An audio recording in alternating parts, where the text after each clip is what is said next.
That's good. Yeah. This, Just make sure the hair's good. I'll come leave that bit in.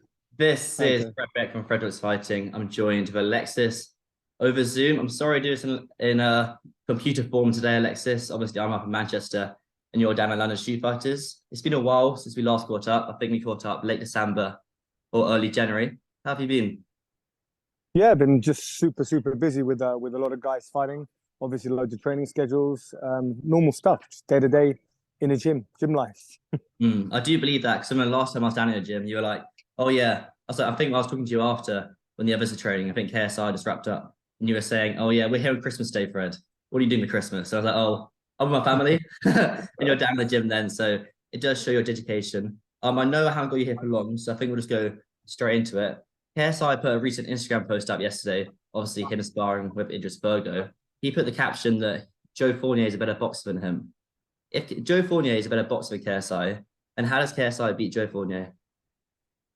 Yeah, I mean, there's lots of different ways to beat really good boxers. It's about breaking down the game and understanding what areas you're better than them in. Those are the most important things to understand. And you've got to understand that with uh, KSI, with JJ, with the likes of Jake Paul, with the likes of any of these sort of YouTube-based boxers that haven't had a pedigree or an amateur pedigree or professional fights. So put them against 9-0 WBA world champion guys that have fought at high levels. You're not going to match technically pound for pound what you're going to do. So a lot of people are saying, well, oh, his chin's down or his head's up. I think you've ultimately got to go with something that wins fights, and that's landing concussive punches. That's work rate, that's fitness, and that's an understanding of skill in battle, in a fight. Not necessarily can he throw this 1-2 as technically good as this guy. As you know yourself, there are kids that are amateurs that can throw 1-2s that are just unbelievable, but you can't put them in a pro fight. You couldn't put them in a professional ring to have a fight. So I think the difference is that Joe Fournier has boxed way longer and at a higher level than KSI, 100%. That's got nothing to do with the outcome of this fight. It's got to do with the actual technicality of someone being a better technical boxer, but not when it comes to competitive combat. Okay, I can understand. I can see your points where you're coming from there. I did an interview with Joe Fournier about 4 days ago. It's good, nice, long half-an-hour one. So I managed to get all the questions asked. And I think he was going through something like that. Obviously, KSI as a YouTuber, he seemed to be quite undermining and underestimating and not making much of KSI. Did you manage to see any of that interview? And what do you make of Joe's comments where he doesn't really rate KSI because he's not a boxer and he's come from the social media world? I think you've got to understand something about a lot of these boxers. I don't think they do rate any of the YouTubers. They don't seem to understand that these influencers, these YouTubers now, they're training in professional gyms with professional fighters. They're dedicating their time as a professional is. So the misconception is that someone's just crossing over and like having a go. Like I'll be a brain surgeon for a day. Oh yeah, I'll do that, no problem. That's not what this is about. We're talking about kids that are like dedicating their lives. I mean, you look at KSI for an instance. He's got a multi-billion-dollar company with Prime. He's got his own YouTube channels. He's got his own side stuff. He's got his singing career, and he's boxing. I mean, that's kind of epic to do this and to do it at the level that he wants to do it at. So there's nothing but respect for mine. But then the flip side of the coin is that level of easiness and comfortability that Joe thinks KSI's got, he hasn't. He's in a gym where he's in the trenches, learning as he's going. Because we can't go back to scratch where we're starting to throw 1-2 in the same spot and learn how to bounce and learn how to, but we're actually learning on the job. We have to learn, and then we have a date for a fight. So from a coaching perspective, I get the call for a fight on a certain date. I get the opponent. Obviously, we have something to do with it, but ultimately, it's given to us. And then we reverse engineer that fight from the fight date to our training program, so we can get somebody in the ring and peak and fight at that day and at that night. So it's very different. So Joe thinks I think the misconception is you want to undermine a kid that's pretty much done everything he's going to do. You're going to count a kid out who's won at everything he's ever done in his life because he's dedicated and trained hard. You'd be stupid to bank on KSI not training. You'd be stupid to bank on us not putting all the rounds in the bank, as it were. You would be stupid to think that you're going to win just on sheer. You've been doing it longer. It's a silly place to put a bet. I saw a video that kind of relates to Joe's comments. It's from the boxer Ksi Vargas, the former world champion. He fought Liam Smith quite recently. He was on a Katie Taylor, Mansa undercard back in August of last year, I think it was. I think Mam's commented under on Twitter. and Jesse was kind of dismissing all the YouTubers when I don't think they understand. I think it's a common thing that goes around in kind of the pro scenes. I'm not sure if it's some sort of jealousy or the money these guys are making and bringing in. But it's very dismissive. Do you think in like a few years' time it'll be more kind of brought in, the YouTube boxing be more relevant, or do you think all the hardcore kind of fans and boxers be always very dismissive of it? Look, I think the problem with the hardcore fans is they're misunderstanding the space that this is in. The difference is these guys are crossing over. Only the highest level of them are crossing over. You're not getting, the guys that aren't good enough to cross over. You understand what you're getting? The guys at the top end of the food chain that are crossing over, and they're in close fights, like losing on split decisions and going round. And we're not talking about these are landslide victories for the pros.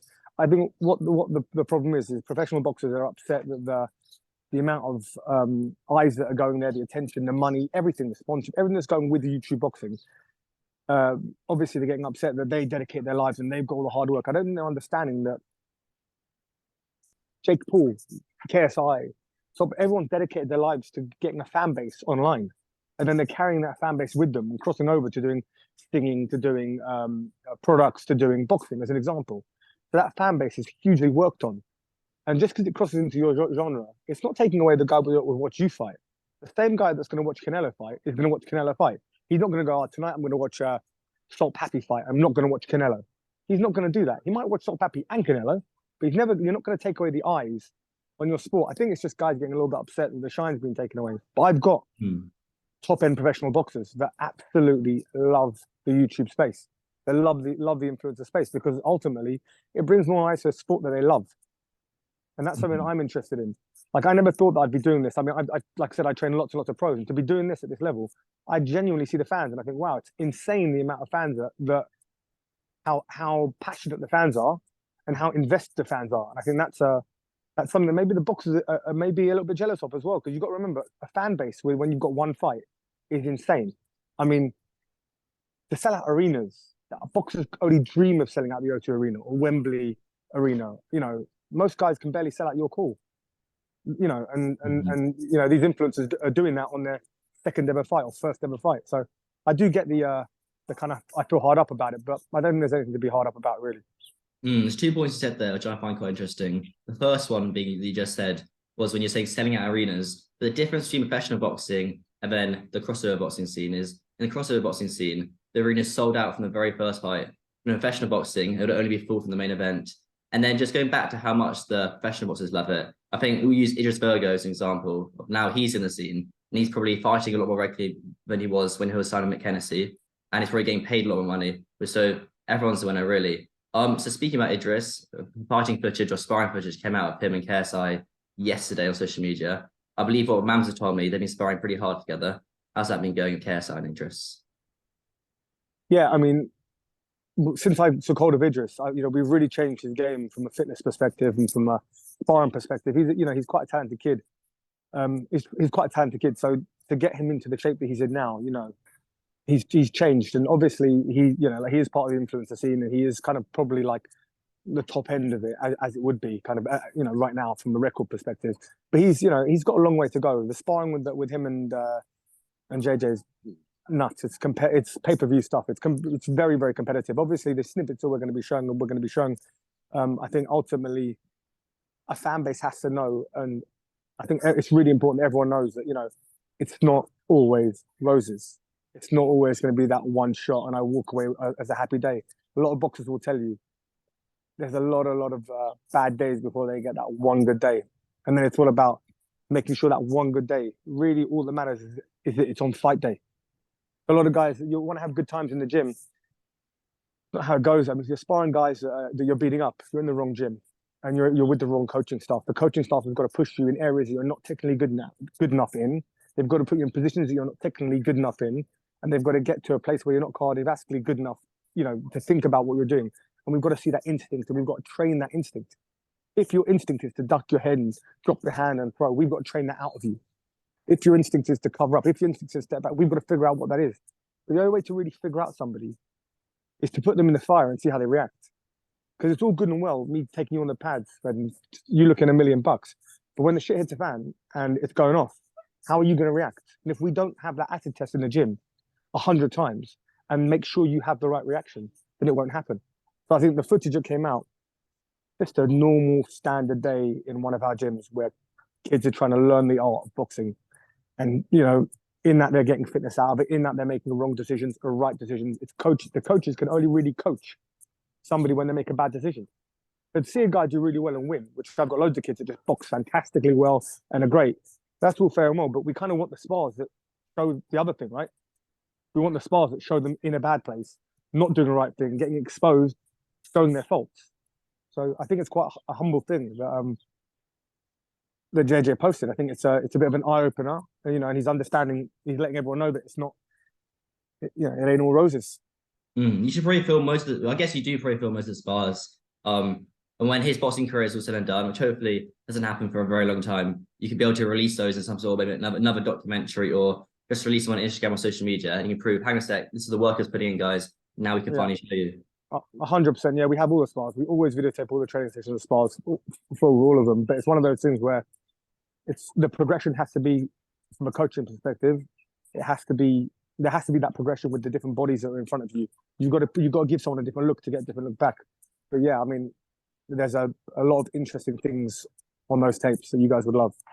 I remember, this brings back to a point. I remember when I studied PE in GCSE when I was back in year 11. I did just pass it. It was quite difficult. And there's a coaching, I can't remember the name off the top of my head. There's a coaching method where you watch back videos and you watch back training footage and some photos, and you see how to improve from there. Is that one of the coaching methods you use, to watch back video? If I'm honest with you, I've got photographic memory. I'm sort of blessed with it. I don't need to do that. I can rewatch absolutely the whole fight in my head. I can rewatch whole fights. It's something that I'm very good at. But I think the most important thing is, as a coach, I could tell you what to do, and you would listen, or you might not. It might not sink in. But if I showed you what you were doing wrong, if I showed you would change immediately. The difference is you seeing you and us telling you, oh, look, your chin, oh, your hand, oh, your foot, look at that, look at that. That's the difference. Us pointing out and you seeing it is a visual tell for you, and actually helps the fighter a lot more than a coach just shouting, do this or do that. So we use them as visual tells for the fighters, not necessarily for us. All right, next time we come down to a gym, we'll see about this photographic memory. Because I've never met someone who's actually got one, so I want to see what you got there. I think when I interviewed you in last August for the first time, so KSI had been dropping a lot of his sparring partners. Has that been happening again quite recently? Or was this Joe Fournier camp? Yeah, I mean, obviously JJ's been real busy with a lot of other things at the moment. So obviously we're starting the camp slightly later than we would normally start a camp. Obviously there's a lot of campaigns going on musically and product-wise with Prime. So there's a lot going on. But yeah, I mean, his sparring it's been rough and it's been tough. It's a different kind of camp because you've got to remember he's fighting a pro. So you're not fighting a guy who's not so tight. You're not fighting a guy who can't walk you down. You're not fighting a guy who doesn't know the sport. You're actually fighting somebody who's super competent in all these areas. So the sparring, it's been very different. We've obviously upped the level of sparring partners. So although he's been dropping people and landing some very big shots, the idea is the guys that he's sparring now, they're real tough to put away. They're guys that high-end, top-end pros used to sparring. I mean, I've got a guy, look at Idris Virgo. He's a great example. I mean, we used him. I mean, he was used for Craig Richards against Bivol. It's not like Idris isn't top-end sparring partner for, super middleweights and light heavyweights on a world level. He's been in there with everyone. So using guys like him, I mean, there's a lot of other guys that we're using as well, but just him as an example, they're just holding their own with him. Well, from a boxing perspective, that's quite a crazy thing to say. Because Idris is a talented, tough kid. You saw him, to be fair, Idris hadn't boxed in a couple of years, and he went with Anthony Taylor pretty effortlessly and could have turned the volume up. He was just going through the gears. But the fact that JJ's already getting in there with guys like him kind of showed you where he's at. Certainly. And as a coach, you do, whether you like it or not, you do become the kind of fighter's father figure in terms of you see that fight on the best day, on the worst day, when they're really happy, when they're really unhappy, and through all the mental health struggles. An issue came out quite recently. Don't talk about this. It's completely fine. But an issue came out recently with Mams, Wade, and KSI. Has that affected JJ at all in recent training, or does he manage to turn that switch off and just focus on the training? Yeah, look, everything in your day-to-day life, as you know, when you get into the gym, it can affect you.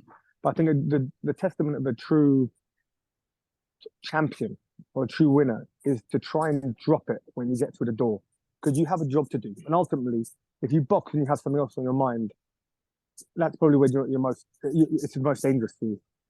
Not thinking about the guy in front of you, thinking about something else that's going on in your head, and not thinking about the guy in front of you. I think JJ's, he's the type of guy that wears everything on his sleeve. He's a super, super honest kid as well. If he's fucked up, he says he's fucked up. If he doesn't like something, he'll say he doesn't like something. If you want, but at the same time, us as coaches, we're there to guide him. So my job is I don't really care what kind of day you had. You've got a job to do in that gym, and I'm getting paid to do that job. So you're not leaving the gym until I get what I want out of it. You're not going to finish until you get that running. You're not going to finish till you do the abs. You're not going to finish till the rounds are done correctly, how we want them to get done. Otherwise, I'm not doing my job, and I'm not being honest enough with him. So a lot could be going on in his life with all these different situations, and he does wear them on his sleeve. You can see it, but ultimately, we have to push through that everything to get to where we've got. We've got a limited amount of time to find an undefeated pro boxer, which is work. You got to. I guess in any job, not just in boxing, in anything you want to do to a high level, you got to be able to flick that switch. But you kind of turn the emotion off. You turn all the issues you're going background, all the background issues, all the family issues, or any sort of kind of mental health struggles or anything that's going on which is bothering you. You've got to be able to turn it off and just focus on the job at hand.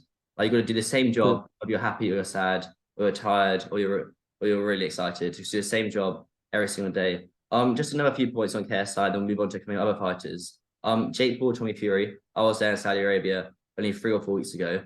The fight was really good, watching it ringside. As I guess you watched it on TV. What did you make of it? What did you make of Jake Paul's performance there? This is the one we're talking about now. Yeah, I think it's I commend him for getting in the ring with a pro boxer. I personally thought it was going to go exactly like that. Not because Jake's a tough guy, but he got found out. He got found out because he hasn't put his boxing together. He's throwing single phase attacks, not doubling the phase of attacks. He's putting his head in the same. He's being quite. He's doing the same things all the time, being quite generic with his responses, where his head's dipping to and what he's doing. He's not changing what he's doing. He's becoming quite readable. Work put wasn't so good. Work put, obviously, you always, he'll tell you, I didn't feel good, it was me. But it's the other guy in the ring that's not making you feel good and that isn't making you. A lot of people are, I was just flat that night. Well, no, you were flat because you got hit with a lot of jabs. You're flat because those shots landed, took something out of you, and that made your performance dimmer. And that's why you weren't able to do what you wanted to do. It wasn't because you were flat or you were ill or there was a weight cut. It was true with the guy landing a lot of punches. When you look at punch volume, you've got to understand it's like a computer game, like Street Fighter 2. You see that power bar on the side when it goes down, you're less effective. You become less effective. Your punches become less effective. Your movement, your breathing, everything becomes labored. And I think that's what we saw. We saw him just get landed on a little bit too much, a little bit too early. And he wasn't able to express himself and be himself because he just got landed on too often. The flip side of the coin is that the things that we knew he had, like an overhand right, like that jab to that body, like that dip off, like that jump left hook, the things he still had them. So it wasn't he had nothing. It was an entertaining fight, but it was also very, very readable. And it answered a lot of the questions that, it confirmed a lot of the questions that we had. We had the answers to them. One thing that I noticed about Jake Paul, I got a lot of respect for Jake, but one thing I noticed in the Anderson Silva fight was him kind of clinching the right hand and loading up. And then he did that a lot of times, especially later on in the fight when he getting a bit tired. In the Tommy Fury fight, and being more repetitive and predictable. Why don't you think that Jake Paul has made those changes, or his team kind of taught him or built in those changes for him? For me, I don't know. I've been around boxing, I hate to say it, but a long time, 40 years. I've been around the boxing for, obviously I'm more than that, but I've been around it for that long. The Anderson Silva fight looked like a move around to me. It didn't look like a real hardcore fight. It didn't look like Anderson tried to put it on him at all. He landed one overhand left in the first round and then chilled. It looked like a move round, if I'm being honest with you. The Tommy Fury fight was a fight. I think that from a coaching perspective, there's been days where JJ's like, fuck this. I don't want to fucking do this shit. Like, this is rough. Like, fuck it. There's been days where he's like, just upset and just like pissed off and, the shit hasn't gone his way. And obviously he just tucks in and goes and carries on because he's that type of kid. But to give those kids, you've got to remember these guys are millionaires. They don't have to be doing this. They don't need to be in the trenches. You understand? So there's something deep within them that wants it. Now, do you think his coaches are putting Jake Paul in the trenches to the point where he doesn't want to do it anymore? Well, to be fair, on Jake's side, he is trained by BJ Flores, who's grown up in boxing. Absolutely. So I think, I think they do put Jake Paul for the trenches, actually. Yeah, I think they do. And I think the problem is that the trenches they're putting him in aren't deep enough because he made the same errors And the same is, look, we're all going to make errors. JJ's not going to look good here. He's not going to look there. I'm not criticizing the coaching at all. I'm just saying it's difficult sometimes with these kids because you want them to fight and you've got a job. So let's say, we've got a whole production. So let's say KSI's fighting. At the end of the year, it's a $100 million fight. Everyone in the industry wants this fight to happen, right? Mm-hmm. But if he's not ready, you do realize I won't let him fight. Absolutely not. Well, as a coach, As a coach, I don't give a about money. I don't give a about any of it. I care that I'm putting the best version of KSI in. I couldn't care less if he wins or he loses. The issue is that from a coaching point of view, we have to make sure that we're putting in a better version than we put in the first time. That goes to where we're doing our job and we can get paid and we deserve our money and we're looking out for the fighter. I can never sign a fight for somebody I didn't think they could win. That's something that I couldn't do. Hand on heart, if it was about money, we'd have KSI fight every day of the week and twice on Sundays, right? But it's not. It's about getting the right performance It's about getting the right performance at the right time with the right opponent. Now, these opponents are set. I mean, these kids and, you guys in the audience make the fight. Our job is to make sure we can fight. So I think that I'm not criticizing Jake Paul's team. Absolutely not. They're a solid team and a solid bunch of good guys. I know BJ Flores very well. He trained in my gym. I do know BJ really well. But that's not the point. The point is that you really get to see the metal of someone and how they've been trained in combat. And now you watch a lot of boxing. If someone makes the same mistake in the first round to the sixth round, is it an issue? It is, but you're more likely, if you make a mistake in the first round, you're more than likely to make it in the later rounds because you're more tired. Funny you mentioned that. The most important thing is once you've made that mistake, to have the cardiovascular and mental ability to adjust is the key to boxing. So the key to boxing is let's say we got a key to a lock and we try that key and it doesn't work. We've got to have a master key. We've got to have a key that fits all these locks. So if I go in with JJ and Fournier decides to play a long distance game, we've got to be able to slip our way inside and break that game. If Joe has a walk down game where he's double guarding and walking down and trying to smother JJ, we've got to have an angle off a shifting game. If Joe decides to fight in bursts of 2s and 3s, we've got to have a return policy where we phase in and triple phase our attacks. It's got to be done. We've got to have an answer and adjustment. As a coaching team, we've got to come back. So if you go back and you look at that fight with Tommy and with Jake, what were the adjustments in the corner? What was the corner saying? Were they telling Jake to change something? Because if you're losing rounds, you have to change what you're doing, right? Mm-hmm. Okay, you have to do that. There were no adjustments. So and also in a close fight, I don't know. Again, this is not a critique. This is my preference. Well, I think the only adjustment was made. Sorry to interrupt, Alexis. I think it's the point. The only adjustment which was made, I think it was after the third or fourth round, and both fighters got told the scorecards, because I think that's a WBC rule. There's a WBC title fight or a WBC ranking fight. You get told the scorecards. If it was the third round or the fourth round, then you saw the adjustment. I think Jake came out a lot more fiery, and I think that's the only obvious adjustment that Jake made in that fight, I would say. Okay, so Jake made that adjustment because he got told that he was behind on a scorecard. Mm-hmm. Yes. That's not to do with a coaching team and not to do with a fighting style. They have heart and spirit. Listen, let's imagine you and I both want the win just as much as each other. You're going to come across someone that wants it just as much as you. The technical adjustments are the key here, not the will. I think the will and the spirit of these kids is unquestionable. Everyone wants it. But how do you get it? How do you get it when it's not going your way? And that's when a coaching team comes into play and has to make adjustments. And also, if you do the right preparation in sparring, let's say with KSI as an example, we've adjusted. We're like, JJ, that was a shit round. It's not going well. You've got to try this now. You've got to do this.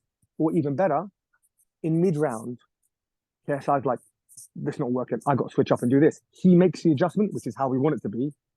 Then you know for a fact that you're doing a good job from a coaching perspective. So I think giving the fighter the ability to make adjustments is key.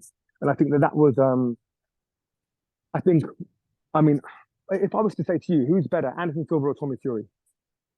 In what? In MMA or in boxing? No. Oh, yeah, boxing. Of course, boxing. Yeah, of course. Tommy Fury. But Tommy Fury's a pure boxer, isn't he? And so MMA fighter. Okay, and on that note, you think that Tommy Fury would beat Anderson in a boxing match? Yeah, Tommy Fury would probably knock him out. You think so? Oh, yeah. Who's knocked Anderson Silva in a boxing match? Anderson's barely had any boxing fights. Always boxing fights before his MMA career. Chavez. Oh, no, he fought Chavez Jr. Oh, yeah, but... Yeah, no, he's fought. Listen, that's Chavez. That's Chavez Jr. though. He's knocked out. Chavez Jr. is a bit of a crazy kid, but he's got a very good boxing record. And you've got, and he's knocked out Tito Ortiz. Like, Anderson's a tested guy. I've got no bad will, but I just think that You're talking about guys in combat, whether their ages are, whether they're past it, like you're saying, which I completely agree with. You know, it's a young man's sport, but at the same time, I hasten to think I don't think Tommy's as good as everyone's saying, and I think that Jake did a really good job. I think Jake fucking arguably won rounds against him, and boxed well. But do I think he could have done better? Absolutely. Do I think he could have done better?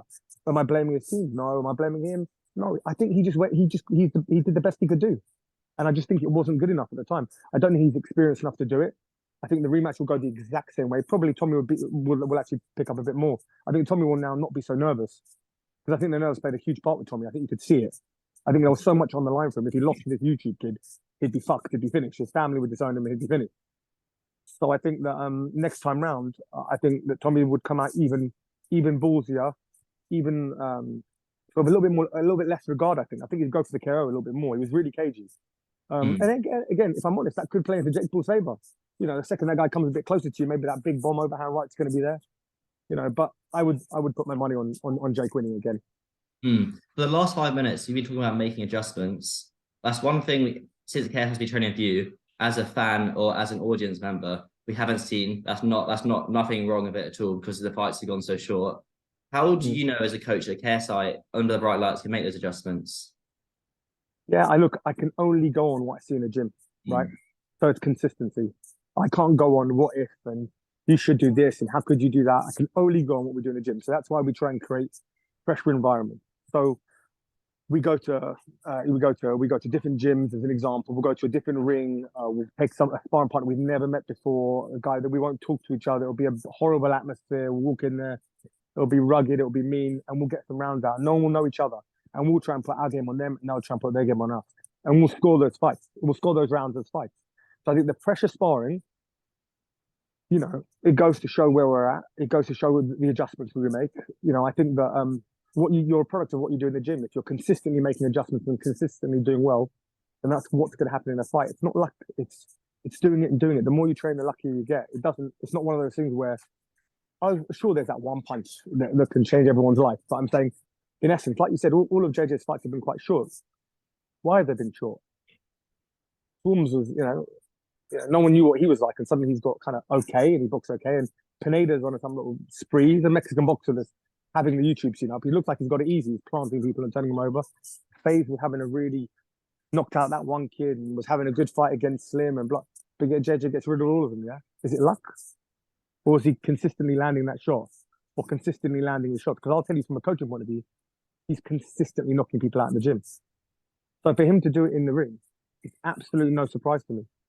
I expect that to happen because he's landing them in training. So, and we're landing in 20, we've got 20-ounce gloves on. Something, yeah. I mean, he's hitting people in 20s.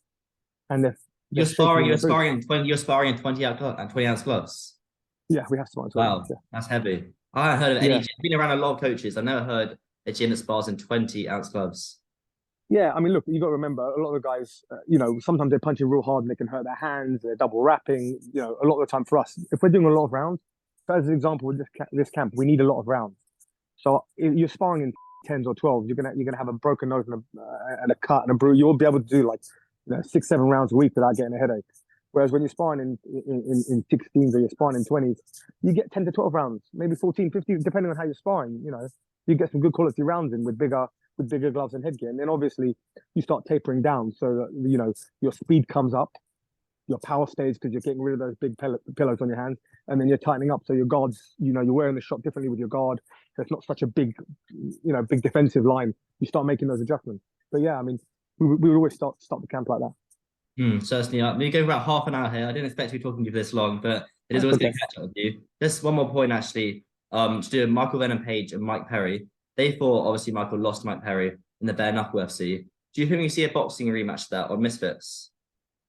Yeah, I'd love to. I mean, I'm hating to say we scored. I mean, anyone could score that fight. I absolutely didn't give it to Mike Perry. I scored it to Page without. I'm just going for judge's decision. No, of course.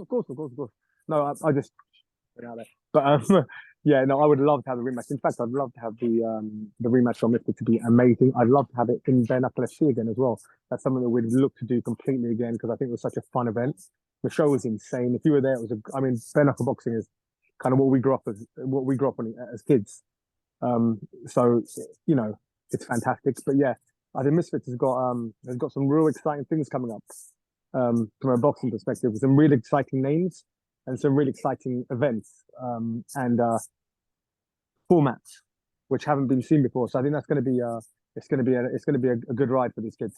Yeah, Mam's definitely got a few things up his sleeve. I do always give credit to Mams. He's always one step ahead of everyone else. If you thought of it, Mam's already tried it and tried it out and talked to you about it. But I do appreciate you coming on, Alexis. You got anything else you want to add before I see you on fight week? No, nothing at all. Just want to make sure that all the kids that are watching that are big KSI fans understand that he's working his arse off, and the footage that you've seen is a regular thing. And just if everyone gets in and supports him as they do, I think you're going to get the best performance out of him. Certainly, Alexis. I do want to give you credit because earlier in the interview you were saying that it doesn't matter how much money is involved in KSI. And you were saying that I think that's the reason why KSI pitches as coach, because a lot of boxing, I know I won't say any names, but I know a lot of boxing coaches and MMA coaches that would be having him fight like once a month or every 2 months, making as much money as possible, even if they weren't ready, weren't being honest with him. And you can clearly see it from the training footage, what KSI's individually told me about you. And I think there's one footage came out, it was at Christmas time, where I was saying, I effing hate you. I don't want to do this anymore. I hate you.